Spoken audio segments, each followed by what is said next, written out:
전체 이제 그러니까는 운용하는 하나의 자산 중에서 자기 자본이 차지하는 비중을 얘기하거든요. 네. 그러니까 이제 이 은행들이 기본적으로 어떤 사고를 쳤을 때 그 손실을 보거나 이제 자금을 운용하다가 이제 손실을 보고 그럴 수가 있잖아요. 네네. 그랬을 때 은행이 만약에 파산을 하게 되면은 경제 활동에 굉장히 막대한 영향을 미칩니다. 그렇습니다.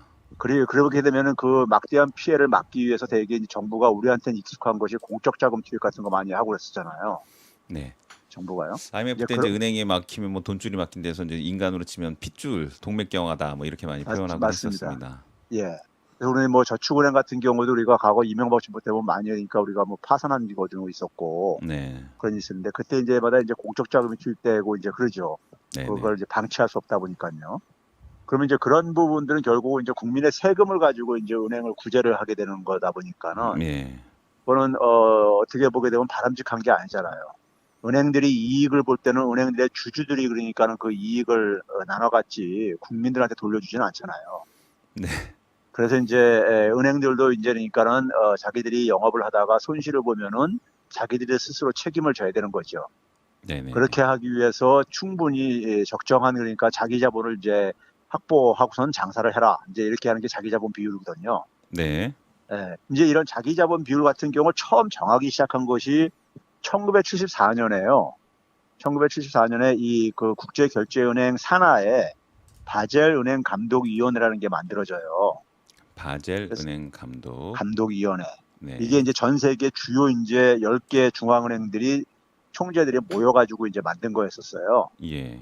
그래서 여기서 이제 소위 말해서 이제 그 은행 감독과 관련된 어떤 표준이라든가 음. 우리 뭐 BIS 비율 보게 되면은 가장 일반 사람들이 기억하는 것은 뭐 8% 이상이 돼야 된다 했을 때 그 기준을 이제 정하는 게 바로 여기서 정하는 것이고요. 네. 그 8% 이상을 충족하지 못하면은 그럼 뭐 문제가 있느냐? 국내에서 영업하는 데는 별 문제는 없을 수 있는데 네. 국제 거래에서는 그러니까 이제 그 거래 불이익을 보게 되죠. 교수님, 근데 자기 자본 비율이라고 말씀하셨잖아요. 예. 그러면 그 자기 자본 비율이라는 건 은행 전체 수신고의 자기 자본 비율이라고 생각하면 되나요? 이제 은행이 이제 그러니까는 수신을 해가지고 네. 그걸 가지고 이제 영업을 하잖아요. 대출도 하고 뭐 투자도 하고 뭐 그렇게 아니겠습니까? 그러니까 수신이라고 하면 이제 일종의 예금이 되겠죠, 은행이면? 그렇죠. 예금은 이제 자금을 조달을 한 거고 네. 자기가 영업을 하기 위해서요. 돈 장사하기 위해서요. 네. 근데 이제 그 돈을 이제 운용을 할 게 아니겠습니까? 예. 그러니까 뭐 대표적인 게 대출 같은 거죠. 네. 가게나 기업한테 대출 같은 거. 그러면 이제 그 자금을 운용할 때 거기서 우리가 그 어떤 손실 가능성도 있는 거잖아요. 네. 대출해 간 사람이 못 갚게 되거나 하게 되면 이제 음. 손실 볼 수 있잖아요. 네. 그렇죠? 그래서 이제 그 손실을 이제 고려해 가지고 은행의 그러니까 전체 자산을 이제 평가를 한 것이 분모에 해당되는 것이고요. 네, 네. 그리고 그 중에서 이제 분자해야 된다는 것은 자기 자본. 흔히 말해서 이제 그러니까는 그 은행들도 주식회사잖아요. 네.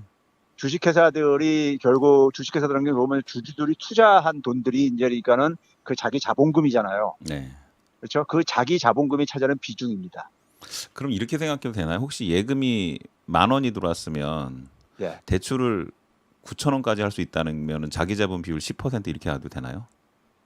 그런 건 아니죠. 잘못된 거죠. 그러니까 만약에 이제 은행이 이제 그러니까 그래서 주주들이 이제 돈을 투자해가지고 100을 네. 투자를 했어요. 네. 100을 투자를 하게 되면 이제 자기 자본이 100인 거예요. 쉽게 얘기하면요. 아, 근데 네네. 이제 예금을 이제 그러니까 예를 들어서 뭐 10,000을 받았다고 해보세요. 네.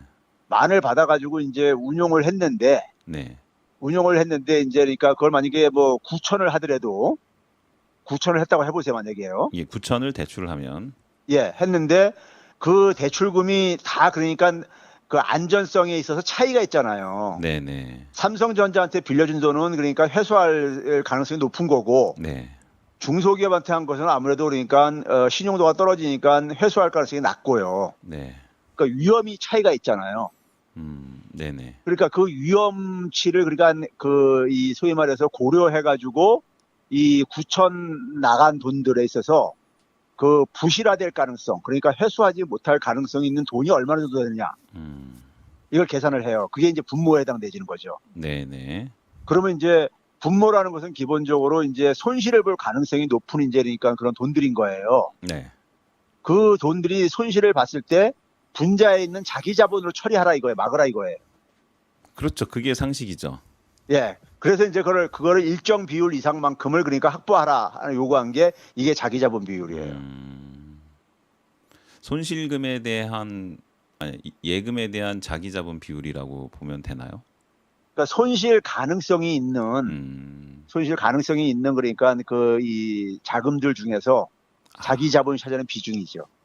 그러니까 좀 불안전 투자 자산에 대해서 예를 들어 투자 자산이 10,000원이 있다면 너는 1,000원 정도는 네가 돈을 갖고서 시작해. 뭐 이런 건가요? 그래서 그 갚을 돈을 그러니까 이제 확보하라 이거죠. 일정 비율 이상만큼은요. 네, 네. 그래야지만이 이제 납세자들의 세금이 거기에 투입되지 않고 주주가 자기 책임에 의해 가지고 그러니까 그 자기가 소위 말해서 영업을 돈 벌려다가 만약에 사고 치게 되면 자기들끼리 그러니까 그걸 해결하라 이런 차원에서 만든 거죠. 예, 그런데 사고 나면 국가가 여지껏 메꿔줬던 것 같은데요. 그렇죠. 그러니까 그게 이제 그러니까는 그 되게 이제 그 자기 자본 비율이 만약에 이제 떨어지게 되면은 네. 이제 그러니까 이제 투자자들이 이제 그 사실은 이제 그 은행을 거래를 피해야 되는 거예요. 그렇죠. 그래갖고 이제 뱅크런이 발생하기도 하죠. 그렇죠. 그렇게 되는 거죠. 그래서 이제 그러니까는 근데 그런 것들이 순식간에 이렇게 악화가 될 수가 있고 그래요. 예. 왜 그러냐면은 시장의 상황에 따라서 만약에 돈을 빌려간 사람도 경기가 좋을 때는 그러니까 상환 능력이 좋을 게 아니겠어요. 네. 근데 경기가 나빠지게 되면은 갑자기 이제 그러니까 수입도 끊어지게 되면은 이자 갚는 거라든가 원금 상환 가는 것도 어려울 수 있잖아요. 네. 그러니까 어떤 갑자기 상황이 나빠지게 되면은 이 대출금 상환도 어려워질 수 있고 은행 입장 속에서는 회수하는 것도 좀 어려워질 수가 있죠. 네. 그러니까 부실 자산이 증가하는 거죠. 그렇죠. 네. 그렇기 때문에 이제 갑자기 악화될 수도 있기도 하고 서서히 악화되는 경우도 있는데 서서히 악화되는 것은 이제 그러니까 사전에 어느 정도 그래도 이제 조치를 취할 수가 있죠. 네, 네. 예. 하여간 이런 것들을 이제 이런 기준들을 정하는 데가 이제 이 국제결제은행의 산하에 있는 바젤은행 감독위원회가 이런 걸 하고 있는데요. 네. 이런 것을 하고 있는데 이게 이제 그러니까 국제금융시장이 70년대부터 굉장히 불안정해지면서 여기에 대해서 이제 이걸 장치를 만들어 놓은 거거든요. 네. 근데 이제 국제결제원에서 제가 오늘 소개하고 싶은 것은 뭐냐면은 여러 가지 일들을 하고 있지만은 각 국가들의 그러니까 이런 신용의 상태가 얼마나 이제 그러니까는 건전한가를 체크하기 위해서 매 분기별로 그러니까는 각 부문별로 가계, 기업, 정부 이런 부문별로 얼마나 이제 돈을 그러니까 대출해서 쓰고 있느냐 이런 통계를 짓게 해서 발표를 해요. 소위 말하는 이제 가계빚 같은 거 조사하고 그런 것도 관련이 그렇죠. 있겠네요. 예. 이게 각 국가의 이제 중앙은행들 간에 이제 그러니까 이게 이 중앙은행의 중앙은행이다 보니까 각국 중앙은행에서 이런 걸 파악할 수 있잖아요. 자기 나라의 빚의 그 상황을요. 네. 그걸 집계해 가지고 이제 그러니까는 이 국제결제은행에서 이제 그러니까 다시 전 세계 주요 국가들의 이런 신용 상황을 조사해서 발표하는 거예요. 몇 분기별로요. 그런데 이제 이번 주말에 이제 그러니까는 지난 주말에 지난해 4분기 코로나 사태 터지기 전에 마지막 분기인 지난해 4분기께 발표가 됐어요. 4분기 거 지난해네요, 예. 그럼? 예. 근데 이제 지난해 이제야 발표되나요? 6월 달인데 작년 때 지금. 이게 왜 그러냐면요. 네. 우리가 이래서 GDP라는 것이 그러니까 우리가 딱 뭐 1분기 하게 되면 1분기가 3월 말까지인데 네. 3월 말 끝나자마자 이게 발표하기가 힘들어요. 왜냐하면 이걸 집계를 해야 되기 때문에요. 네, 그 집계가 6개월이 걸린다는 얘기네요. 그래서 5개월 이제 정도. 그렇죠. 이게 이제 각 국가들마다 차이들이 있고 그러다 보니까는 네. 각 국가들마다 똑같이 가는 게 아니고 그러기 때문에 속도가. 네. 그래서 이게 이제 그러니까는 좀 이제 시차는 어느 정도 존재할 수밖에 없긴 하는데요. 근데 이제 이게 발표되고 나서 이제 국내 언론에서 이제 이걸 다 이제 기사화를 했어요. 교수님 오늘 제목이요. 국제결제은행의 신용 통계를 주목하는 이유 했는데 누가가 네. 없어요. 누가 주목한다는 건가요? 주목하는 사람들은 언론도 주목하고 네. 그리고 이제 국민들도 좀 주목할 필요가 있다 이거예요, 저는요. 그럼 좀 약간 제목을 바꾸자면 신용 통계를 주목해야 하는 이유? 예. 이렇게 국민들은 이렇게 받아들여도 되겠네요. 그렇죠. 예. 음. 근데 이제 이게 국내 언론들은 대개가 이제 이걸 부정적으로 이제 그러니까 보도를 했어요.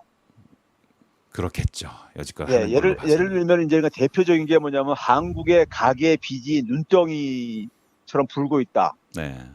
그래서 증가 속도가 43개 국가 중에서 1위다. 네. 뭐 이런 식의 이제 보도가 쏟아져 나왔었어요. 네네. 주말에요.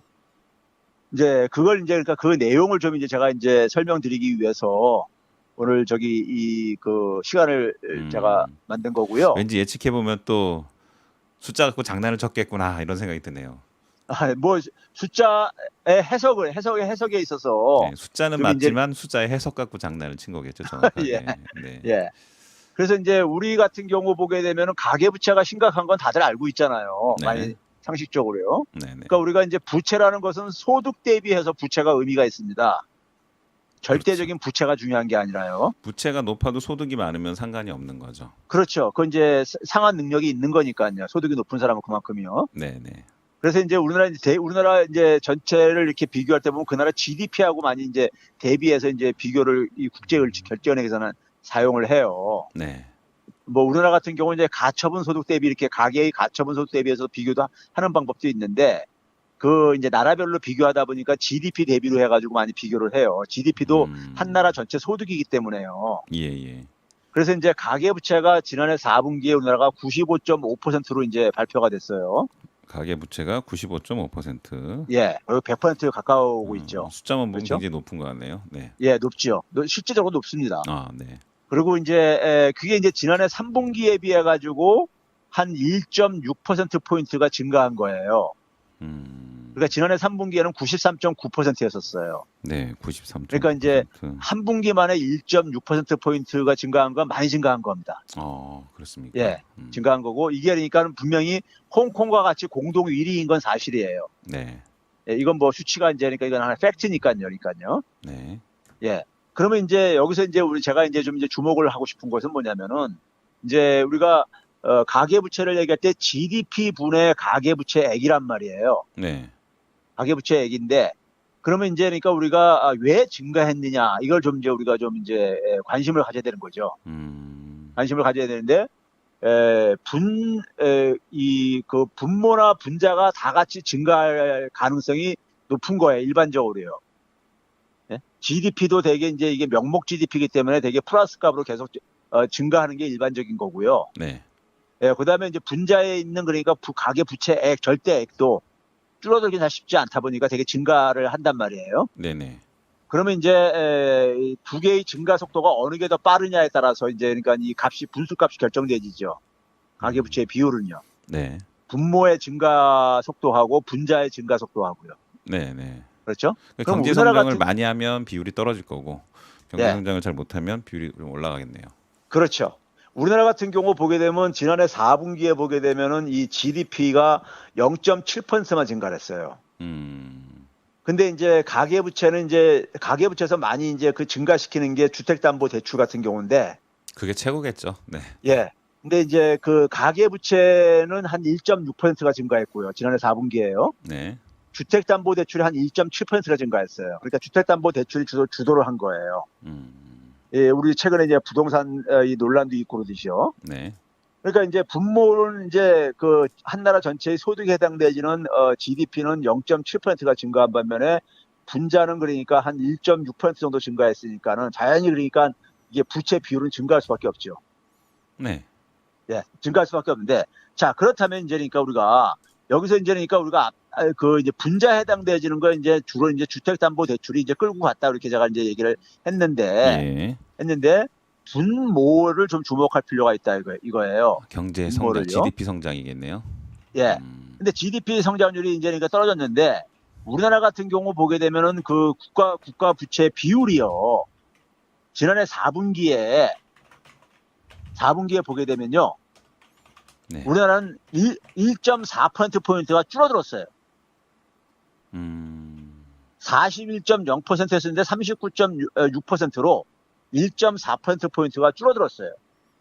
국가 부채도 일반적으로 되게 느는 게 저건데 네. 우린 줄어들었어요. 그러니까 정부가 그러니까는 재정을 많이 그러니까 사용을 안 했다는 얘기죠. 그렇죠. 예. 그래서 이제 제가 이제 그 정부가 예를 들어서 국가 부채 비율이 그러니까 동일하게 유지되었을 경우에, 그러니까 이제 감소가 하지 않고 그냥 41%가 유지가 됐을 경우 이게 그러니까 경제 성장에 얼마나 영향을 미치겠는가를 이렇게 계산을 해보니까는 네. 많게는 그러니까 우리가 이 그 부채 증가를 다 상쇄할 정도로, 그래서 부채 비율이 안 변화할 수가 있었다는 얘기예요.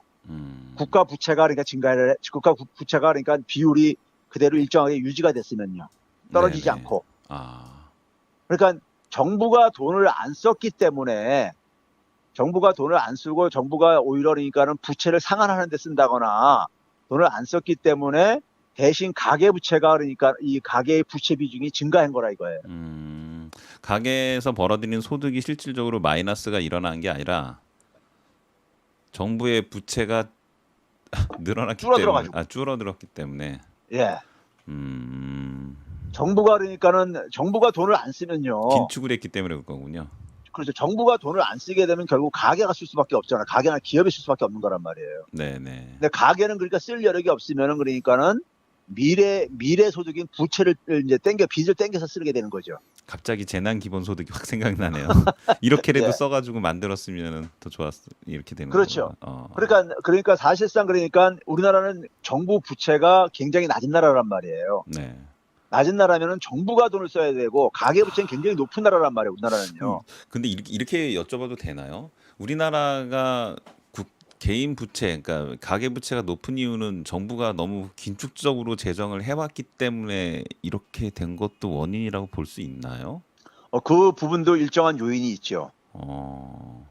사실 결국 일본 같은 뭐냐면, 경우는 국가 부채가 엄청나게 높잖아요. 예. 근데 이제 정부가 돈을 어떻게 쓰냐에 따라서 이제 그것도 좀 달라질 수가 있는데요. 네네. 정부가 돈을 그러니까 우리 지난번에 재난 지원금처럼 주게 되면은 네. 소위 말해서 이제 그러니까 소득 재분배 효과가 좀 있는 반면에, 네. 일본 같은 경우 그 돈을 어디다 쓰냐면 주로 토목 건설 사업에다 많이 썼어요. 이명박 정부 때 4대 강 사업 같은 경우 이런 거였잖아요. 네. 근데 그런 걸 하게 되면 되게 그 돈이 어디로 가겠습니까? 건설회사로 가잖아요. 예. 그 건설회사로 가는 거는 그러니까 국민들 가게한테는 별로 도움이 안 되잖아요. 그 일본에서 유명한 말 있잖아요. 노루도로라고. 도로를 노루도로가 무슨 지었는데 차는 안 다니고 노루하고 사슴들이 다닌다고. 경제 맞습니다. 유발 효과가 하나도 없어가지고 노루도로, 뭐 사슴도로. 제가 90년대 말에요. 제 네. 친구가 이제 일본에 이제 그러니까 대학 교수하는 일본 친구가 하나 있는데, 네. 그때 이제 한국에 와서 방문해서 저한테 얘기하는 게 뭐냐면, 자기가 도쿄 외곽에 이제 그러니까는 집을 이렇게 살고 있는데, 네.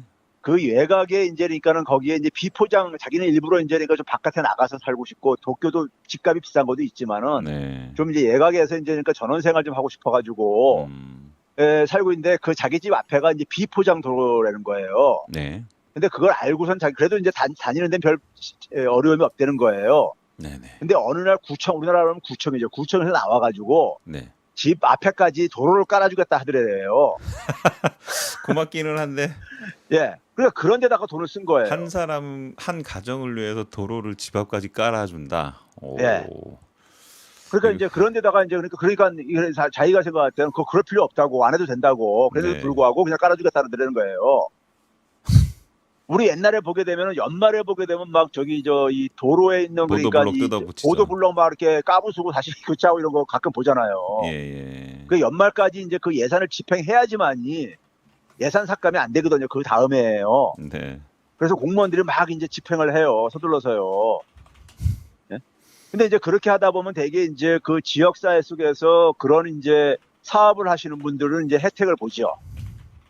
예? 혜택을 그렇죠. 보고. 그 도로를 깔아준 사람이 이익이 훨씬 컸을 것 같은데요. 도로를 깔아서 받은 사람의 이익보다는. 그러니까요. 그래서 일본의 유명한 말이 뭐냐면은, 일본은 토건 정부라고 하고 있고, 자민당이 그러니까는 이 토건업자들하고 어쨌든 간에 이 유착 관계가, 네.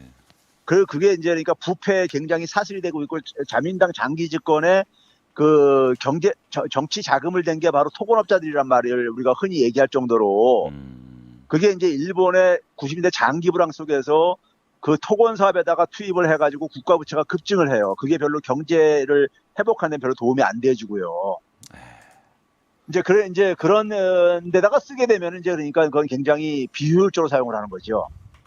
근데 오히려 그러니까 국민들 가게한테 이걸 직접 지원해 주게 되면은 직접 지원해주게 되면은 가게들의 소득이 증가하니까는 소득을 어쨌든 간에 보완을 해주니까는 그건 오히려 그러니까는 경기 부양에도 도움되고 가계의 소득 재분배에도 좀 이제 어느 정도 기여할 수가 있죠. 음. 그래서 이제 예를 들어서 이명박 박근혜 정부 때는 정부가 그렇게 해서 돈을 쓰더라도 조중동 같은 언론사에서 보게 되면 지난 시간에 얘기했듯이 하나도 거기에 대해서 비판을 안 하고 더 쓰라고 막 그래요.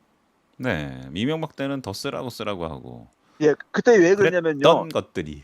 여러분들 그 조선일보, 중앙일보, 동아일보 신문에 최대 광고주가 누구냐면 건설업체들이에요. 건설사들이 그러니까 막 이렇게 분양 광고들 많이 내고 그러잖아요.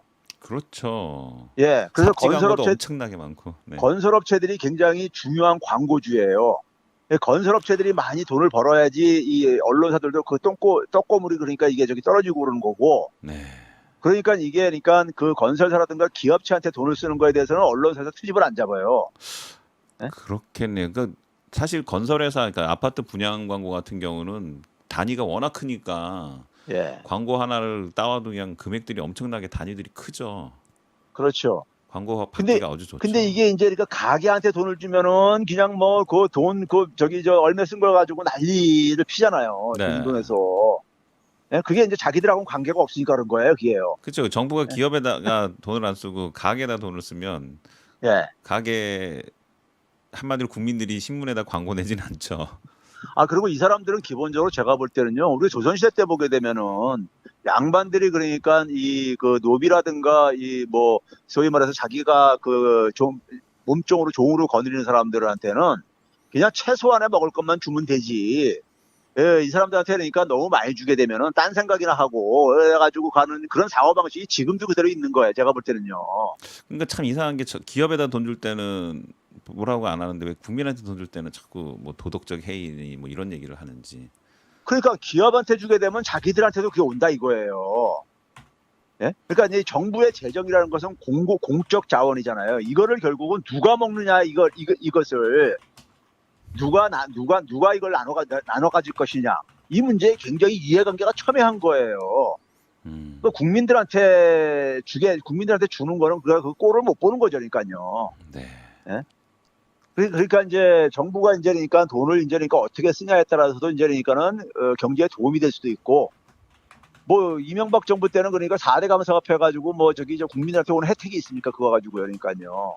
혜택이 없잖아요. 오히려 그러니까 재정 낭비만 이렇게 많이 일으키고 오히려 나중에 그러니까 그걸 복구하는데도 돈이 많이 들어가고요. 네네. 이제 그렇듯이 이제 그러니까 정부 부채가 그러니까 크게 이제 감소했다 이거예요. 그래서 네. 정부 부채 감소를 하다 보니까 결국 가계가 그러니까 그 빈 부분을 메울 수밖에 없었다는 것인 거고요. 네. 그게 이제 그러니까 우리가 가계 부채가 증가한 하나의 요인으로 우리가 주목을 해야 되는 부분이 있고요. 그 다음에는 이제 또 하나는 이제 그 가계하고 정부 부채뿐만 아니라 이제 기업의 부채도 이제 그러니까 이 통계를 발표를 해요. 네네. 그래가지고 이제 그 기업 부채랑 가계의 부채를 합한 게 이제 그러니까 소위 말해서 민간 부문들의 부채인 거예요. 이 민간 부문 부채를 일부 신문들에서 뭐라고 보도를 했냐면은 이게 지금 올해 사상 처음으로 이제 200%를 훌쩍 넘을 것이 확실시된다. 뭐 이런 식의 이제 표현을 했어요. 네. 200%가 훌쩍 넘을 것 같다고 합하게 되면은 아까 가계가 95.5%고 기업이 그러니까는 이제 우리가 또 이제 한 100%가 좀 넘단 말이에요. 네. 네, 그 100이 한 2% 되거든요. 그러니까 이제 그거 두 개 합치게 되면 거의 200% 되잖아요. 네네. 근데 그게 이제 그러니까 올해 이제 그러니까는 이 코로나 사태로 가계 부채가 증가하고 그럴 거니까는 200%가 넘는 건 확실하다. 뭐 이런 식의 표현인데 이게 사상 처음이다. 뭐 이런 식의 표현을 한 거예요. 네. 그런데 이제 이 기업 부채라는 것은요. 기업 부채는 지금 사실 이 102%는 사실 너무 낮은 거예요. 그렇습니까? 예, 이게 그러니까 이거를 그냥 부채라고 해가지고 무조건 되고 우리가 나쁘다고 생각할 수 없는 게. 아니 간단하게 생각해서 부채가 100% 넘는 데니까 자산보다 빚이 더 많네 이런 생각이 빡 들어가지고요. 예, 그렇죠. 당연하죠. 그러니까 자기 자본보다도 그러니까는 부채가 같은 규모 정도 된다는 얘기니까요. 기본적으로. 네. 그러면 이제 우리가 과거 외환위기 때 보게 되면요. 외환위기 때 보게 되면 그 기업들의 부채가 굉장히 그러니까 사고를 쳤었어요. 그 당시에요. 재벌 그때 기업들이요. 예, 부채 비율들이 장난이 아니었죠. 대우가 몇 예, %였죠? 맞습니다. 그때 이제 평균이 한 400% 됐었어요. GDP 대비요. 아, 일반 대기업들도 그랬나요? 전체 우리나라 전체 기업의 부채 오. 비율이요. 예, 예를 들어서 예. 대한항공 같은 경우 막 1000%가 넘고 그랬었습니다. 그 당시에요. 예? 예. 원래 이제 항공업체들은 좀 높아요. 왜 그러냐면 비행기들을 되게 이제 이걸 리스해가지고 사오다 보니까, 아, 리스로 해오다 보니까는, 비행기를 현찰로 사는 게 아니라 리스로 그렇죠. 리스로 많이 이제 조달하는군요. 사용을 해요. 오. 예. 그럼 그러다 제조업체들도 보니까, 비슷한 거겠네요. 설비를 리스나 하여튼 임대로. 그렇죠. 아, 그래서 이제 우리가 뭐 심지어 치과도 개업을 하게 되면, 개원을 하게 되면요. 그 치과에 네. 많은 고가 장비들 되게 리스해서들 많이 쓰고 그래요. 일반 그 치과 하니까 의사들이요. 확 와닿네요. 예. 치과 의사들이 돈이 어디 있습니까? 개원할 때. 근데 예. 의사 면허증 그러니까요. 하나 가지고 대출을 그냥 한 6억인가 8억까지 해준다 그러던데요. 그거 그러니까요. 갖고 이게 이제 뭐 기자재들 다 리스로 사는 소득이 어느 정도 거죠. 보장이 되니까 해준단 말이에요. 그러니까 음. 이제 이걸 리스 해가지고 이제 그러니까는 그 기계를 팔아먹는 회사에서는 리스를 네. 주고 네, 그걸 네. 매달 그러니까 받아가면 되는 거죠. 우리 정수기 그러니까 가정에서 리스해서 쓰듯이요. 그렇죠, 그렇죠. 예. 아, 그러면 이제 이 기업들이요, 우리가 기업들이 이제 그러니까 자금을 조달하는 거는 커다랗게 두 가지 방법이 있어요. 하나는 뭐냐면은 주식을 발행을 하거나 주식을 발행해서도 자금을 조달할 수 있고요. 네, 근데 주식을 발행을 하게 되면요, 그 주식을 매입한 사람은 기업의 투자자로서 참여하는 겁니다. 네네. 주주가 되는 거죠. 네네. 그렇죠? 그러면 그 투자 자금은 기업의 부채에, 장부의 부채로 안 잡힙니다. 그렇죠. 투자자본은 자기 부채로 안 자본이죠. 잡히죠. 기업의 자기 자본이죠. 네네. 그거는 그다음에 기업이 상환할 의무도 없는 거잖아요. 대신에 배당금을 주는 걸로 끝내죠. 그렇죠. 네. 예. 그러니까 주식을 발행을 하게 되면은 이제 그러니까는 그 주식은 만약에 본인이 투자를 취소하고 싶으면은 시장에다가 그 주식을 팔아가지고 자금을 회수할 수밖에 없는 거잖아요. 그렇습니다. 그러니까 이건 기업의 부채가 상환할 의무가 있는 부채가 아닌 거예요. 네네. 그런데 이제 은행에서 이제 자금을 이제 그러니까 이 대출 받으면 그건 부채죠. 그렇죠. 그건 그냥 100% 부채죠. 이자를 예, 갚죠. 혹은 그다음에 이제 기업이 회사 채권을 발행하는 것도 이것도 부채죠. 예, 채권 상환. 시장에다가 돈을 예, 조달을 받아오는 거죠. 예. 그러면 예를 들어서 기업이 자금을 조달하는 방법은 그러니까 그래서 주식을 발행할 수도 있고 아니면 은행에서 차입할 수도 있고 그러는데 네, 나라들마다 그러니까는 주식 시장이 발달한 나라들, 네, 대개 미국이나 영국 같은 나라들이 이 주식 시장이 발달한 나라들이에요. 네. 그래서 거기는 뭐냐면 기업들이 필요로 하는 자금을 주로 뭐냐면 주식 발행을 통해서 자금 조달을 많이 해요. 그리고 이제 일부는 또 회사채를 발행해서 하기도 하고요. 네네. 근데 은행에서 별로 많은 자금 조달을 안 해요. 기업들은요. 아, 영국, 미국은 그렇습니까? 예. 여기서 이제 한 가지 제가 얘기하고 싶은 게 네. 미국이나 영국은 보게 되면요. 금융위기 때나 지금이나 마이너스 금리를 중앙은행들이 도입을 안 하고 있죠. 예. 예? 유럽 중앙은행이나 일본 은행은 마이너스 금리를 도입을 했어요. 그러니까 은행에다 돈을 맡기면 보관료를 내야 되는 거죠. 이자가 나오는 게 아니고. 그렇죠. 근데 그게 일본이나 유럽은 마이너스 금리를 도입을 했는데 네. 미국이나 영국은 안 했어요. 그 안 한 이유를 전문가들 대부분 이걸 몰라요. 그러니까 그래서 제로금리까지만 내리고 금리를 네. 유럽이나 일본의 중앙은행들은 마이너스까지 내려갔는데 예. 연준이나 영국의 영란은행은 마이너스로 안 가고 제로금리에서 멈추고 그다음에 양적 완화를 했어요. 양적 완화라는 건 또 이제 화폐를 돈을 발행하는 찍어내는 거죠. 거죠. 새 돈을 찍어내는 거죠. 예. 그러면 왜 마이너스 금리를 도입을 안 하는가? 이거 궁금하지 않아요? 그러니까 마이너스 금리를 도입하는 것 자체를 몰랐기 때문에.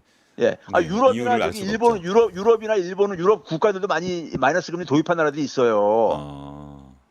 뭐 스웨덴 같은 경우도 마이너스 금리 도입을 했고, 예. 예? 스웨덴은 그러니까 유로화를 사용하는 국가가 아님에도 불구하고 마이너스 금리 도입했고요. 유럽 중앙도 마이너스 금리 상태고 지금도 현재도요. 네네. 일본도 지금도 현재도 마이너스 금리 상태예요. 근데 미국이나 영국은 마이너스 금리를 도입을 안 해요. 안 하는 이유가요. 네. 이유가 제가 앞에서 얘기했듯이 중앙은행은 기본적으로 시중은행을 상대하는 은행이에요.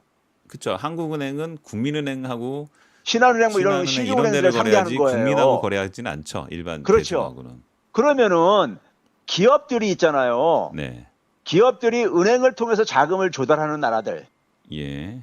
조달하는 나라들한테는 그럼 만약에 중앙은행이 마이너스 금리를 도입하게 되면은 시중은행들도 금리를 그러니까 내려야 되는 거예요. 같이요. 예. 예? 중앙은행에서 자금을 조달해가지고 돈놀이 하니까요. 극단적인 상황에서는요. 예, 예. 그러면 시중은행에 그러니까 금리가 떨어지게 되면 기업들이 대출 금리가 낮아질 수가 있는 거죠. 네. 그래서 중앙은행이 금리를 마이너스까지 내리게 되면 기업들은 그러니까 대출 금리가 그만큼 낮아지는 거예요. 네. 그런데 거기까지는 미국이나 좋은데, 네. 근데 미국이나 영국의 기업들은 은행을 별로 이용하지 않다 보니까는 네. 은행들의 금리를 낮추더라도 마이너스 금리 도입해가지고 낮춰도 그러니까는 기업들한테 별로 그 혜택이 안 가는 거예요.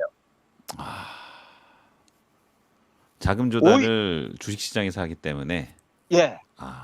오히려 은행의 수익성이 나빠지죠. 저는 그런 생각이 드는데요. 그 마이너스 금리라면 일반 국민들 있잖아요. 예. 금리가 예를 들어서 마이너스 뭐 0.1%만 돼도 예.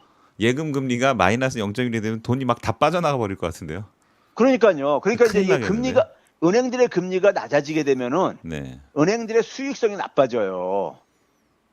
예, 당연히 나빠지겠는데요. 예. 그래서 오히려 그러니까 영국이나 미국은 은행들한테 부작용만 일으키면서 기업들한테 대출도 별로 안 돼가지고 경기 부양 효과도 없다고 해가지고 마이너스 금리를 도입 안 하는 거예요. 그게 바로 이제 뭐냐면은 미국이나 영국은 주식시장, 소위 말해 자본시장이죠. 이거 자본시장이라고 그래요. 네. 자본시장 중심으로 금융 시스템이 발달해 있기 때문인 거예요. 몰랐던 거 알게 됐네요. 네. 예.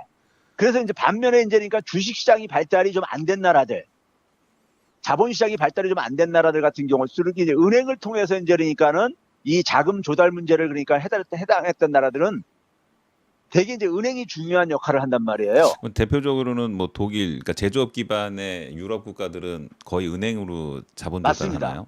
예. 왜 그러냐면 미국이나 영국보다는 이 경제 발전 단계가 뒤처져 있었다 보니까 뒤늦게 이제 시작을 했고요. 산업화를. 네네. 그런 과정 속에서 쫓아가려다 보니까는 주식시장이 발달할 때까지 기다릴 수가 없었던 거예요.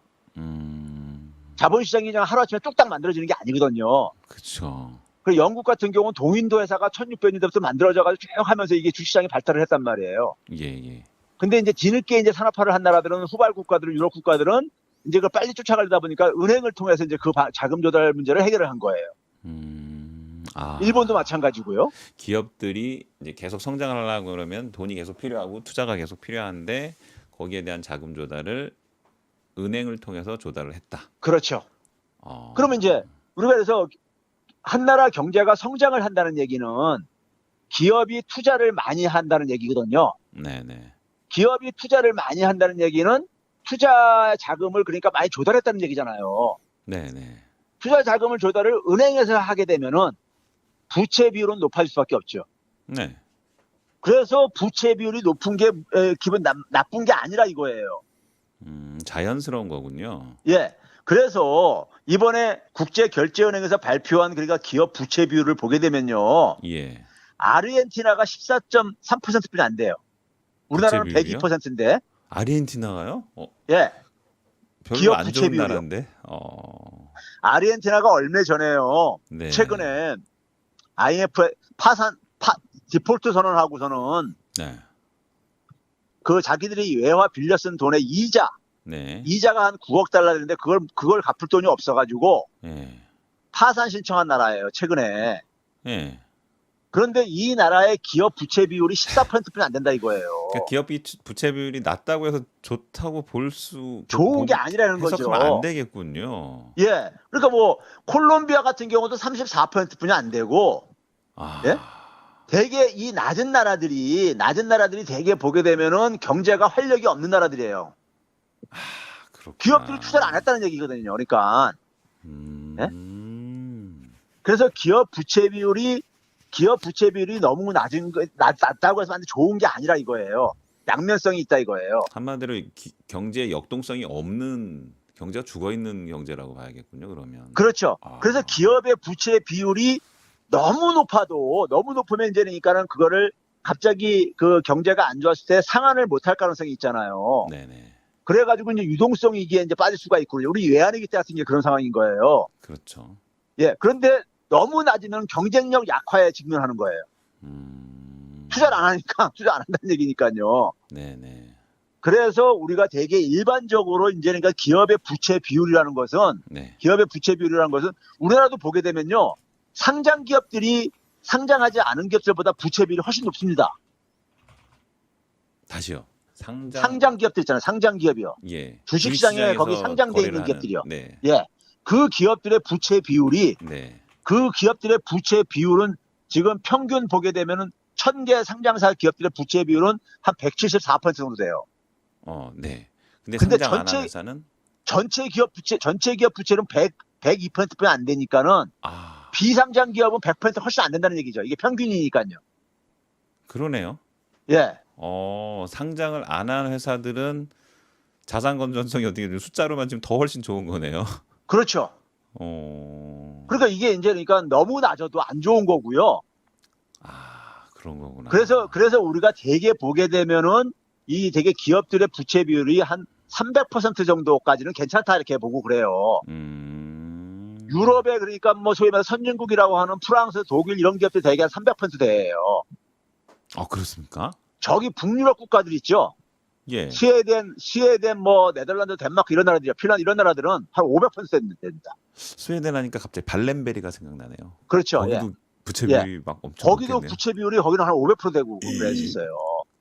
그래요? 그러니까 이게 부채 비율하고 그 나라가 선진국이냐 후진국이냐고 관계가 없어요. 그러네요. 오히려 그러니까 아프리카라든가 중남미에 못 사는 나라들 보게 되면은 아까 얘기했듯이 50%막 미치에요. 기업 부채 비율이요. 그렇죠. 그러니까 그런 나라들은 괜히 막 자금 조달하고 했다가 잘못하면 회사 망할까봐 최대한 돈을 투자를 안 하겠죠. 돈 갖다가. 근데 기업은 그러니까 계속해서 새로운 투자 기회를 만들어내야 되는 거고, 그리고 투자 기회를 사업을 만들어냈으면 투자를 해야 될 게 아니겠습니까? 네. 그러면 결국 부채 비율이 은행에서 돈을 빌릴 수밖에 없는 나라에서는 부채 비율이 올라갈 수밖에 없다 이거예요. 새로운 거 알게 됐습니다. 예. 그래서 제가 이제 적정 부채 비율이라는 게 있겠군요. 그러면. 예. 그래서 이제 우리나라 기업 부채 비율이 102%인데 이건 높은 게 아니라 이거예요. 네. 이건 지금 우리가 객관적으로 볼 때요. 그러니까 지금요. 그리고 이제 그런데 이제 이거를 그러니까 이제 가계 기업 부채 비율하고 합해가지고 200% 육박하다 보니까 200%를 훌쩍 넘을 것이 확실시된다 하면서 이제 국민들한테 그러니까 큰일 났다 식으로 이렇게 공포 분위기를 만드는 거예요. 근데 이제 기업 부채 비율이 그러니까 저기 북유럽 국가들은 상당히 높은데 우리보다 훨씬 더 높은데 거기 기업 부채 비율 걱정들 안 하고 앉아있거든요. 네? 저거 생각나네. 우리나라 경제 성장 올해 마이너스라고 그래갖고 큰일 났다 했더니 알고 봤더니 우리나라가 경제 성장률이 제일 좋아요. 맞습니다. 그거 제가 이제 말씀드리려고 했던 건데, 그래서 이제 우리가 가계 부채 비율이 그러니까 우리가 이제 민간 부채 비율이 굉장히 지금 이제 제일 빠르다, 속도가 빠르다 뭐 이런 식의 얘기를 하고 있는데, 근데 지금 이제 아까 지금 이제 그러니까는 그 사회자께서 말씀하셨듯이 올해 이제 성장률을 보게 되면요, 한국이 그러니까 OECD랑 IMF가 둘 다 이제 마이너스 1.2%로 예상을 했어요. 네? 마이너스 1.2%요. 한국 경제 성장률 마이너스 1.2%. 2%요. IMF 때보다 더 안 좋습니다, 여러분. IMF 때는 마이너스 5.8%까지 썼었어요. 근데 이제 마이너스 그렇죠, 마이너스 하기가 마이너스로 다 떨어져. 전 세계가 다 마이너스 떨어졌어요. 플러스 나라 하나도 없어요, 올해. 근데 이제 뭐냐면 OECD 국가 중에서 두 번째로 이제 그러니까는 그 괜찮은 나라가 어디냐면요. 호주인데 호주가 마이너스 5.0%예요. 이게 사실 5.0%가 별거 아닌 것 같은데 그게 엄청나게 높은 거 아닙니까? 맞습니다. 우리나라 외환위기 때랑 비슷한 거예요. 우리나라 외환위기 상황만큼의 경제 하락이라는 얘기인데. 일본은 마이너스 6%. 띵. 미국은 마이너스 7.3%. 네. 영국은 마이너스 11.5%. 마이너스 11.5%요? 예, 서유럽 국가들은 다 그래요. 스페인, 프랑스, 이태리, 영국은 다 마이너스 11%대예요. 그러니까 코로나가 아니고 일반적인 경제 위기라면 이건 거의 나라가 망가지고 있는 수준 아닙니까? 11% 이거는 그러니까 금융위기 때도 이런 일이 없었단 말이에요. 없었는데 그러니까 이거는 사상 초유의 일이에요, 지금요. 그러니까요. 근데 제가 얘기하고 싶은 것은 우리나라가 마이너스 1.2하고 이게 이제 이 보도도 일부에서 나오겠는데 나머지 네. 나라하고 차이가 너무 큰 거예요. 그러니까 막대 그래프를 한번 상상을 해보세요. 마이너스 한 1% 있는 거하고 네. 나머지 나라들은 마이너스 5%에서 마이너스 11%까지 쭉 돼 있어요. 그러니까 우리나라가 그럼 2등보다도 거의 4배 좋다는 얘기잖아요, 경제가. 그렇죠. 절대 배수는 5배죠. 5배나 되는 거죠. 그러니까요. 네, 마이너스 1.2, 마이너스 5% 되니까요. 그렇죠? 네. 그러니까 이게 나머지 나라들은 하고 한국만 유별나게 그러니까 이게 그러니까는 이게 혼자서만 그러니까 이렇게 간 거예요. 이 낮은 거예요. 집안에서 우리 애가 공부를 잘했는데 전교 1등 했더니 야, 전교 1등 갖고 안 돼. 특등을 해야 돼. 뭐 이렇게 얘기하는 거군요. 그다음에 이제 우리가 흔히 이제 중국이나 이제 우리가 인도라든가 뭐 인도네시아 이런 나라들은 지금 이제 아예 또 고속 성장을 하는 나라들로 알고 있잖아요. 네. 그렇죠? 근데 중국도 올해 얼마로 예상하는지 아세요? 마이너스 2.6입니다. 아, 그 잘 나가던 중국이 이제 우리나라보다도 더 곤두박질 친 거네요. 예. 인도네시아가 마이너스 2.8, 인도가 마이너스 3.7. 그 무슨 국가라고 하죠? 그 인도 그렇죠. 이게 뭐. 이제 신흥국가에 지금 성장을 주도하는 나라들인 거예요. 인구도 많고 이 세 나라는 인구도 많은 나라이고 전 세계에 굉장히 전 세계 성장을 주도했던 나라들인 거예요, 사실은요. 그렇죠. 인도네시아만 해도 1억이 넘죠. 아, 1억이 뭐예요? 엄청 넘죠. 예. 그러다 보니까 세계 평균 성장률이 올해 마이너스 6%로 예상하고 있습니다. 세계 평균 경제 성장률 마이너스 6%인데 우리나라가 1.2%면 마이너스 1.2%니까는 어마어마하게 잘하고 있는 거네요. 그렇죠. 그러니까 우리나라만 그러니까 유별나게 그러니까 지금 가는 거예요. 혼자만. 아, 교수님 죄송한데요. 예. 외국에서 우리나라 경제 사정을 보는 눈은 지금 어떨까요? 그러니까 이게 그러면 그 OECD라든가 IMF에서 이렇게 이제 이 평가를 하는 이유가요. 네. 평가하는 이유가 있습니다. 그게 뭐냐면 K방역의 힘이에요. 제가 일전에 한번 얘기한 것 같은데 K방역의 힘입니다. 지금 코로나로 인해 가지고 코로나가 딱 터지면서 어떤 문제가 생긴 거냐면 많은 나라들에서 우리가 한 것이 뭐냐면 뭐 경제 봉쇄, 그다음에 강제 격리 뭐 이런 식으로 이제 대응을 했잖아요. 네네. 그렇게 하다 보니까 경제도 생태계인데 경제 생태계의 연결고리가 다 끊어진 거예요. 그렇죠. 소비를 거래가 안 되고 해야지. 있는 거죠, 거래가. 네. 그렇죠. 소비를 해야지만이 유통업자들이 그러니까 수입이 생기는 것이고 유통업자가 장사가 돼야지만이 기업에서 물건을 띄어다가 파는 거란 말이에요. 유통업자가 물건을 사줘야지만이 기업도 생산을 계속하면서 고용도 유지가 되는 거란 말이에요. 그렇죠? 근데 네. 이게 이제 그러니까는 이걸 다 끊어버리다 보니까는 강제로 고리가 다 끊어버리다 끊어져 보니까는 버렸죠. 네. 강제로 끊어버리다 보니까 이게 경제가 그러니까 완전히 셧다운 된 거죠. 일종의 뭐냐면요. 제가 잠깐 추측을 해봤는데요. 가장 예. 심각한 타격을 입은 게 관광 산업 아닐까요? 맞습니다. 관광 산업에다가 유럽 쪽에 거기다 이제 관광 수입은 엄청난데. 항공업 이런 것들은 그냥 박살나버렸죠. 네, 지금요. 관광 사업이 내려가니까 항공업은 완전 예. 작살이 나겠죠. 예. 근데 이제 이런 상황 속에서 이 서유럽 국가들이 서구 사회들이 갖고 있는 장점이 뭐냐면은 네. 소위 기축통화국 국가들이라 그러잖아요. 네. 달러든 유로하든 뭐 엔화든 이런 것들이요. 네. 근데 이게 쓸모가 없는 거예요. 이게 해결이 안 되는 거예요. 돈을 찍어내도 경제 코로나 문제가 돈 찍어낸다고 해결되는 게 아니잖아요.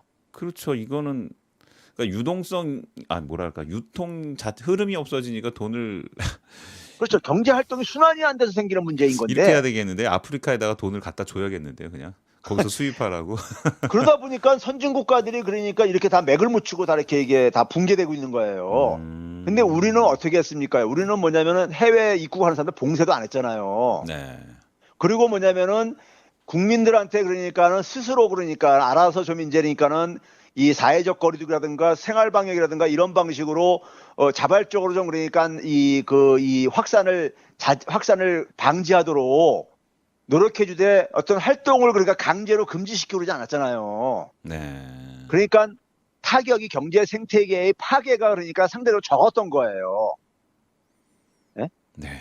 경제 생태계의 파괴가 적다 보니까는 경제 활동이 그나마 그래도 유지가 되다 보니까 이 붕괴가 적었던 거예요. 우리나라는요. 그렇죠. 우리나라는 뭐 어디서 뭐 무슨 문제 생겼다 해도 그 지역을 차단한 적이 아직 한 번도 없잖아요. 그렇죠. 중국은 말 우한을 그냥 아예 봉쇄시켜 버린다거나 이탈리아 같은 경우는 초창기에 보게 되면 3월달, 4월달에 보게 되면 전국에 이동을 아예 금지시켜 버리고 막 이렇게 했잖아요.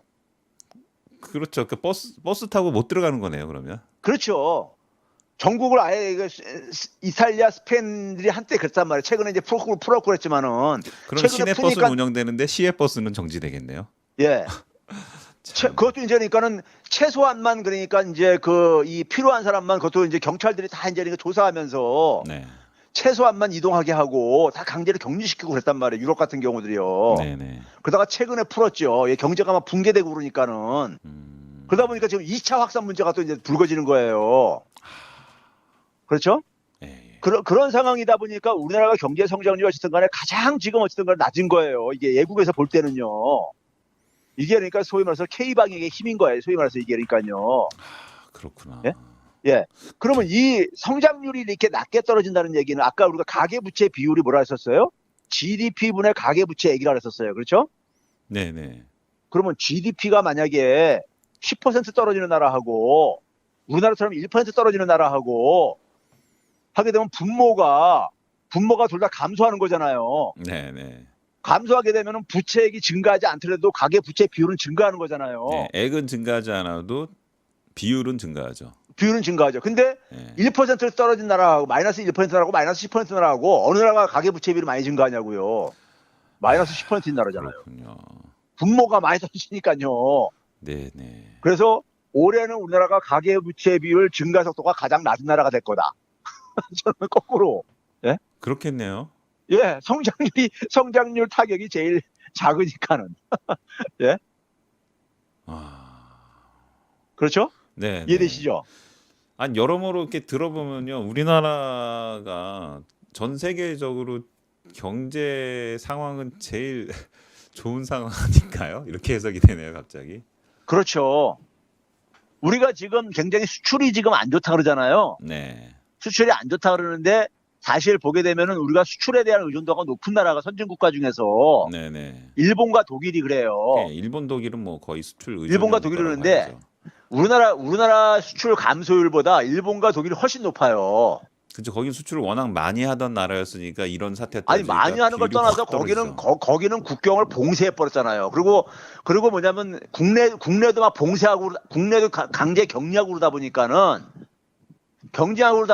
이제 그러니까는 이 수입 증가를 수출 증가 다 같이 감소하는데 네. 그 나라들은 그러니까는 이 독일 같은 경우는 유럽 자기 영내 국가에다 수출하는 게 굉장히 비중이 높거든요. 네. 높은 게 이제 그러니까 그게 이제 부정적으로 영향을 이제 크게 이제 받은 거고 또 자국의 생산도 안 될 게 아니겠습니까? 네. 예, 그러니까 이게 이제 이중으로 가면서 우리나라보다도 이제 그러니까는 수출 감소율이 더 큰 거예요. 아니 수출 의존하는 나라가 수출 의존도가 높은 일본이 우리나라한테 반도체 관련 부품을 수출을 안 한다고 했으니 참. 그러니까 일본 경제가 마이너스 6%로 예상하는 이유가 그러니까는 일본의 그러니까 수출 감소율이 우리가 더 크고 일본의 국내 경제 활동도 지금 그러니까 이게 최근에는 이제 그러니까 경제 활동을 재개했지만은 적어도 4월 달까지는 그러니까 소위 그 긴급 사태를 발표해 가지고 경제 활동이 많은 부분이 파괴가 되고 그러다 보니까는 이 경제에 부정적으로 영향을 미치는 거란 말이에요. 그 방역의 K방역과 그러니까는 다른 나라의 방역과의 차이가 이런 이제 결과를 만들어내고 있는 겁니다, 지금요. 아니 일본 여행 안 가기 운동으로 일본이 일단 관광업을 타격을 받았는데 코로나 터지면서 그것마저도 그냥 다 날아가가지고 그렇죠. 일본은 관광업은 완전히 그냥 쫄딱 망해 있을 것 같아요. 그렇죠. 일본 경제가 지금 상당히 안 좋습니다. 그러다 보니까 이제 이거를 이제 억지로 이제 그러니까는 그 경제도 활동도 재개시키고 앉아 있는데 네. 그러다 보니까 다시 또 확산자가 증가하고 앉아 있고. 예? 이러지도 저러지도 못하고 있는. 예, 그렇죠. 그런 상황이기 때문에 이제 그러니까 우리가 제가 이제 모두의 이제 국제결제은행이 발표한 이 부채에 대한 통계를 네. 좀 이제 그러니까 우리가 조심스럽게 읽어야 된다. 가계부채, 기업부채, 정부부채 이 부분을 그냥 부채의 수치만 그러니까 바라봐 가지고는 그 나라에 그러니까 이게 그 부채를 가지고 파악할 수 있는 내용이 다 다를 수밖에 없기 때문에 네네. 예, 그런 점에서 제가 이제 오늘 이 시간을 만든 겁니다. 아 그렇구나.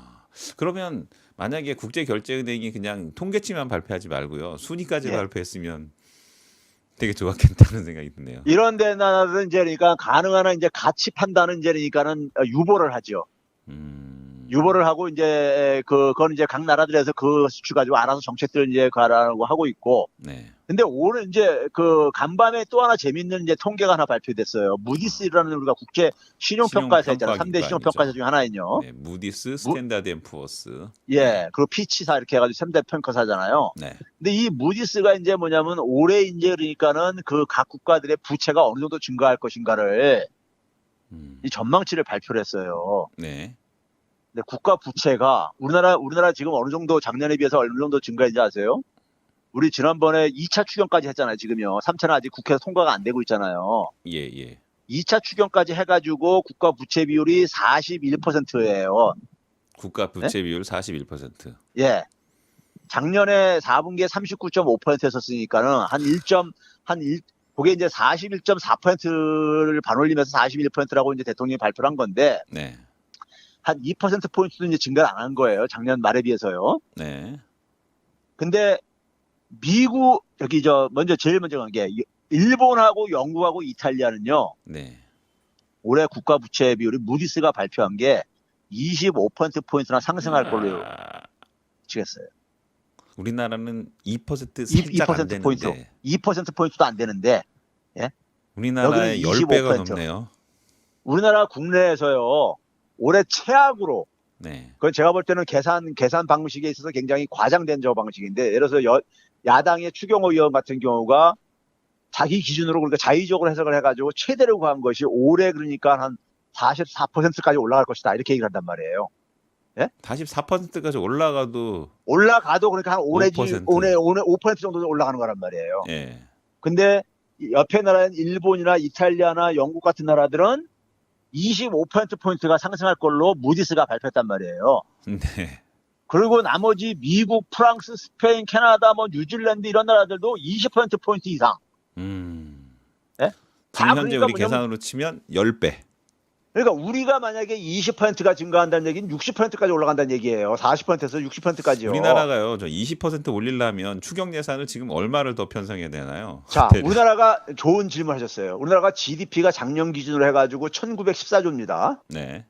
그러면 거기에 그러니까는 20%를 간다면 10%면 쉽게 얘기해서 192조 정도 된다는 얘기예요. 200조 가깝다는 얘기예요. 네. 그러니까 20%면 400조가 된다는 얘기예요. 400조면은 매달 재난소득을 우리 매달 줘도 될 것 같은데. 재난지원금을요. 제가 그래서 네. 6월 달부터 12월 달까지 매달 줘도 그러니까 얼마면 한 90조만 해결돼요.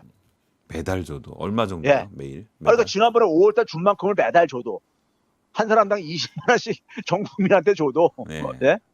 줘도 그러니까는 한 90조만 해결된다 이거예요. 그럼 우리 그러니까 GDP 바로 플러스 될 것 같은데요, 그러면?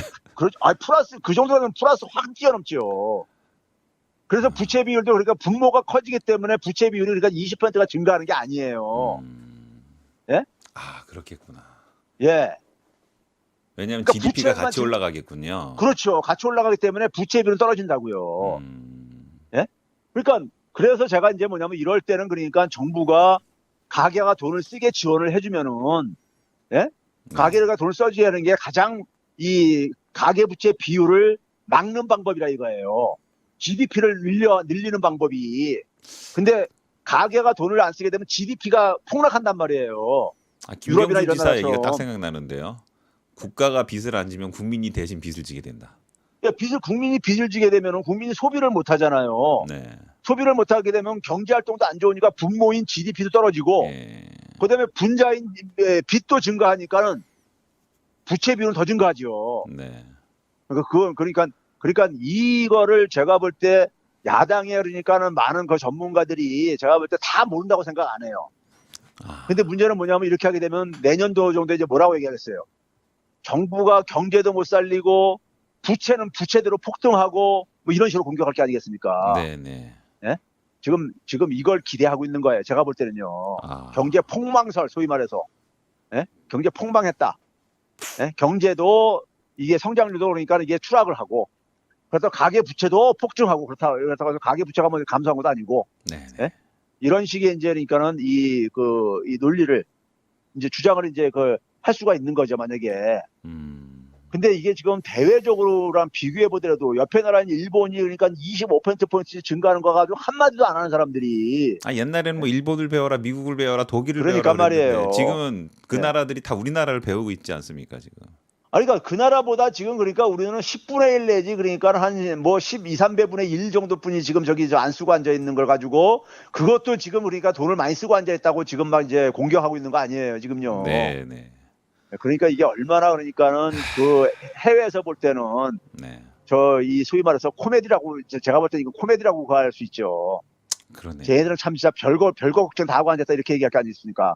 워낙 기본도 낮은데 부채 비중도 낮다 보니까는 낮은데 예? 그래서 부채 비율수도 제가 지난 시간에 부채 비율수도 원래 베이스가 낮게 되면 작으면은 증가율이 빠를 수밖에 없다. 예? 그러니까 100조인 나라에서 10조가 증가하게 되면 10%가 증가하는 거지만은 네, 1000조인 나라에서 그러니까 10조가 증가하면 1%뿐이 안 증가하는 거란 말이에요. 네, 그러니까 우리나라는 부채액이 절대적으로 작기 때문에 그러니까는 똑같은 금액이 증가돼도 우리나라는 부채 비율이 많이 증가할 수밖에 없는 나라예요. 그렇죠. 그렇죠? 이제 그럼에도 불구하고 그러니까는 우리는 지금 2%포인트 정도에서 지금 이걸 방어하고 있는데 네, 네. 지금 그러니까 그걸 가지고 그러니까 돈 많이 쓴다고 막 하고 앉아 있으니 예? 나라 저기 재정 붕괴된다니 뭐 이렇게 하고 하면서 난리도 피고 앉아 있으니요. 그건 제가 볼 때는 그러니까 그거는 기본적으로 한국 경제가 그러니까는 제가 볼 때 붕괴되기를 바라는 거예요. 그러니까 그 사람들은 기본적으로 이 나라보다도 자기들의 그러니까 정파적인 이익, 예? 자기들이 그러니까는 소위 말해서 이 여당이 그러니까 실수하고 여당이 못해야지만이 반사 이득을 볼 수 있는. 그러니까 자기들이 보다 더 그러니까는 좋은 정책을 가지고 국민들한테 지지를 받아서 집권하려고 하기보다는 상대방이 못해가지고 내가 그러니까 반사 이득을 봐가지고 좀 재미를 보려고 하는 이런 이제 소위 뭐 놀부심보죠. 그렇죠. 딱 그러니까 놀부심보죠. 국민들하고 국가의 안위는 관심이 없는 거죠. 기본적으로. 예, 국가가 망가지던 국민이 힘들던 자기네들 권력만 주면 된다. 예. 그리고 뭐 거죠. 외환위 같은 게 터져도 그러니까 소위 말해서 돈 있는 사람들은 별로 피해 안 보거든요. 돈을 더 벌었죠. 외환위기 때 그러니까요. 부동산 그러다 사가지고. 보니까 이 사람들은 그러니까 뭐 국가가 돈을 안 쓰던 경제 성장률 떨어지든 간에 네. 자기들은 그러니까 뭐 별 적이 없는 거예요. 예? 그렇죠? 그러니까 이번에 우리가 시중에 그런 얘기 돌잖아요. 이 재난기본금을 줬더니만은 재난기본금을 타간 사람이 무슨 99%니 99.5%니 뭐 이런 말 나오잖아요. 네, 거의 다 그러니까 따랐다는 뭐 얘기죠. 상위층들은 그러니까 기부할 것처럼 보여 있는데 기부도 안 했더라. 뭐 이렇게 뭐 이런 식의 나오는 게. 네. 예? 그러면서 그러니까는 뭐 어려운 사람한테만 주자 이제 뭐 이런 식의 얘기는 평상시에 하면서 자기들도 그러니까 받을 건 다 받아가더라 이거예요. 그러니까 그런 주장하는 사람들이. 그럴 줄 알았어요, 솔직히 저는. 예. 그래서 이 부채 통계도 부채 통계를 그러니까 우리가 이것도 좀 신중하게 우리가 해석을 해야 되는 것이고 이 언론들이 이것도 그러니까 수치를 가지고 좀 이제 장난질을 치고 그러기 때문에 제가 오늘 이 주제를 선택을 한 겁니다. 결론적으로 보면 우리나라는 지금 현재 전 세계적으로 경제 상황이 제일 좋다. 가장 건전한 거죠. 가장 건전하다. 너무 건전하죠. 그러니까 지금 뭐냐면은 지금 있잖아요. 상황이요. 재난기본금들 거의 다 써가지고요. 지금 그 자영업자들이라든가 지역의 이 상인들이 굉장히 어려움이 벌써 시작되고 있어요. 동화로 치면 우리나라는 거의 스크루지 영감이네요. 예, 돈을 그렇죠. 꽉 그냥 쓰지 않고 있는 스크루지 영감이네요. 완전. 예, 그래서 이게 제가 볼 때는 지금 이제 7월 달 되게 되면 굉장히 아우성이 또 터져 나올 거예요. 예, 그래서 빨리 제가 볼 때는 2차 재난지원금이 지금 편성이 돼야 된다고 생각이 들고 여름에 한 번 더 그리고 가을에 이제 추석 때 이제 한 번 더 편성을 해야 되고 예, 연말에 적어도 한 번 해가지고 한 4번 정도는 최소한 더 해야 되는 게 그래서 이재명 지사가 한 3번 내지 4번을 얘기를 하고 그러는 게 저는 그게 그 합리적인 거예요. 그걸 경기도에서 해보니까는 경기도에서 제일 먼저 했잖아요. 네네. 하다 보니까 그게 이제 효과가 나타나는 거를 이제 확인을 하다 보니까는 그리고 현장이 얼마나 어려운지를 알다 보니까는 이제 그렇게 얘기를 한 건데 네. 우리도 그러니까 국민들이 그다음에 이 재난지원 기본금에 대해서 굉장히 효과가 있다고 느끼고 앉아 있는데 예? 왜 진짜 그거를 효과가 확실하다고 딱 비교하기 쉬운 게 IMF 때 기업들한테 막 퍼줬는데 그때 국민들은 그냥 그야말로 허리띠를 엄청 졸라매지 않았습니까? 그때 국민들이 우리나라의 그 소위 거리 노숙자들 있잖아요. 네. 지하철 같은 데 보거든 서울역 지하철 같은 데 보면 노숙자들이 이렇게 있는 게 그 외환위기 이후부터 생긴 겁니다. 그 전에는 없었었어요. 예. 그 전에 없었었어요. 그러니까 외환위기 터지면서 이제 그러니까 이 가정이 해체가 됩니다. 은행에다 퍼부어준 돈만이 얼마입니까? 그 공적 그러니까 자금으로. 중소기업 뭐 사업하시던 분들도 그러니까 부도나고 그러면서 이제 그러니까는 뭐 빚쟁이들한테 쫓기고 그러면서 도망 다니고 그다음에 뭐 집이 차 앞 들어오고 막 그러다 보니까는 가족들이 막 이제 여기 뿔뿔이 이제 찢어지고 그러면서 가정이 네. 해체되고 막 그랬었어요 당시에요. 맞습니다. 그래가지고 그때부터 거리 노숙자가 그때부터 생긴 거예요. 제가 학생들은 요즘 그걸 모르거든요. 이게 그렇죠. 그러니까 옛날부터 원래부터 있었던 걸로 이렇게 생각을 하는데 저는 잘 알고 제가 있습니다. 외환위기 이후부터 이게 생긴 거다 이게 이런 얘기를 하거든요. 네네. 그러니까 외환위기 때 충격이 그렇게 심했어요. 가정까지 해체가 되고 예? 그때 그리고 썼던 그다음에 공적 자금의 절대 금액, 예? 지금 예. 화폐 가치 안 따지고 그때 썼던 절대 금액 따져도 지금 쓴 돈 얼마 되지도 않지 않습니까? 그러니까 그런 위기가 터질 때마다 항상 뭐냐면 국민한테 고통 분담을 더 시키지요. 예, 국민들은 뭐 금모으기 하고 다 시키고 기업들한테 그러니까요. 돈 퍼주고 대기업들 예. 살려주고. 그러니까 국민들은 그러니까 아이고. 고통만 지고 그러니까 기업들 살리고. 근데 이번에 처음으로 이제 재난지원금이라는 것을 국민들이 이제 피부로 체감을 한 거예요. 아, 네. 정부 정책을 통해서 혜택을 본 거 처음 피부로 이제 체감을 한 거예요. 그랬더니 국가가 경제가 좋아지고 이거 얼마나 그렇죠. 좋습니까? 이게 그러면 짱이죠. 우리가 그러면 정책의 방향은 우리가 분명한 거 아닙니까요? 네. 예? 그래서 예. 예, 고맙습니다. 그리고요. 예. 교수님 저기 최백은 TV 운영하시잖아요. 홍보 잠깐 예. 부탁드릴게요. 홍보 좀 해주세요. 예, 알겠습니다. 제가 그래서 거기다 이렇게 해서 올리기도 해요. 이렇게 짧게 홍보하시는 건가요?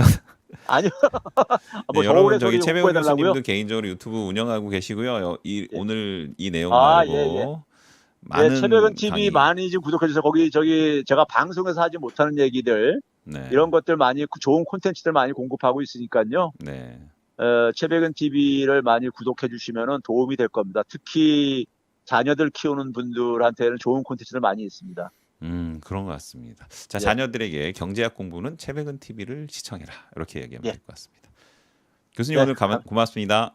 네, 다음 주에 뵙겠습니다. 네, 네, 감사합니다. 감사합니다.